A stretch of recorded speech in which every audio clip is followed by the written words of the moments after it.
Some of the exercises that adults are told are the safest could in fact be actually making you weaker. I'm not talking about dangerous exercises. I'm talking about exercises that are often prescribed with good intentions, but when they're done over and over again without progression, they can actually accelerate muscle loss, reduce your balance, and limit your independence. So here's the truth. Your body only adapts when it is challenged. If your exercise routine never becomes more demanding, then your muscles stop getting stronger. Your bones stop receiving the stimulus that they require, and your balance plateaus. And over time, everyday tasks gradually become harder and harder. I'm Michael Cooper from Fit Past 60. As an accredited exercise physiologist and sports scientist with nearly over 30 years of experience, I've worked with literally hundreds of adults over the age of 60. The biggest mistake I see isn't that people are doing dangerous exercises, it's people that do exercises that are too easy for far too long. Today, I'm going to show you 3 of the most common examples and what you can do instead to keep your body adapting and moving forward. So let's get started. Exercise number 1, walking and only walking. Now, all right,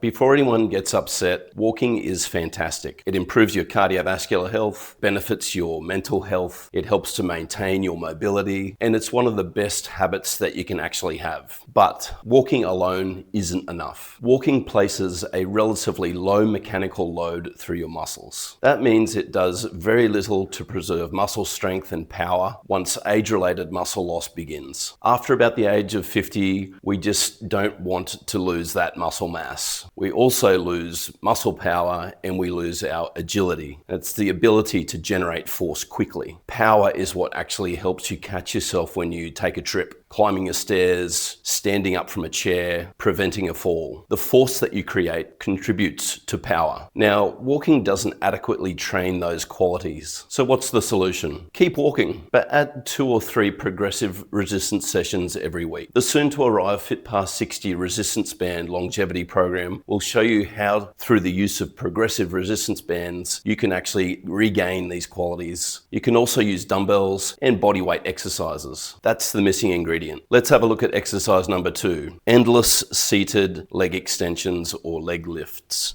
You've probably seen these before. Straighten the leg, flex the quadricep, and back down. Flex the leg, extend, hence the quadriceps, and back down. Now, this is a great exercise in the right space. People are doing these exercises 20 or 30 or 40 times. Now, they certainly have a place in surgery or during early rehabilitation, perhaps in a prehabilitation program, but months or years later, they often become little more than movement without meaningful adaptation. Muscles become stronger when they've been exposed to sufficient mechanical tension. If the resistance never increases, neither does your strength. So instead, progress toward functional movements. Things like sit to stands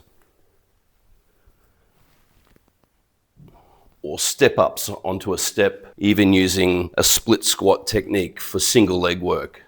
These are all functional movements that we use every day. These exercises train your muscles the way that you actually use them during your everyday life. And remember, we don't train muscles in isolation, we train movements. Exercise number 3, standing on one leg for 5 minutes. Now, this one surprises many people. Standing on one leg isn't a bad exercise. In fact, it's an excellent starting point. The problem is staying there for weeks or months without ever progressing. Balance isn't simply the ability to stand still. Real-life balance requires reacting to unexpected situations, turning your head or stepping around obstacles, recovering from trips, even carrying your shopping bags, or walking while talking. These skills rely on what clinicians call dynamic balance and reactive balance, not just simply static balance. Once you can comfortably stand on one leg for 20 or 30 seconds, try challenging yourself, adding in some head turns. Reach in different directions to change that balance center point. Think about stepping over objects, or try walking backwards in a safe environment. Performing dual task activities like counting backwards while walking. And remember, your brain only improves when balance is presented with new challenges. The common problem you can see behind all three movements here, none of these exercises are actually bad. The problem is that they often stop challenging you. One of these fundamental principles of exercise science is called progressive overload. If your muscles, your bones, your balance system, or your cardiovascular system aren't being asked to do a little more over time, they simply have no reason to continue to improve. Your body is an incredibly efficient machine. It only builds what it needs. And as an exercise physiologist, this is exactly what I assess. Not just whether someone is exercising, but whether they're exercising at the right intensity to create adaptations. And here's the message I'd like you to remember. The safest exercise isn't always the best exercise. The best exercise is the one that's safe for you, that's appropriately challenging, and gradually progressed as your body becomes stronger. That's how we build muscle, how we improve our bone health, how we reduce the risk of falling, how we increase our confidence, and how we maintain our independence. At Fit Past 60, we don't just exercise to fill time, we exercise with purpose. Because every exercise should move you one step closer to living the life that you want. If today's video challenged the way that you think about exercise, please give it a thumbs up below and subscribe to the Fit Past 60 channel. And I'd love to hear from you. Which of these 3 exercises have you been doing the most for too long? Let me know in those comments below, and thank you for watching. And remember, age strong by science. Thanks.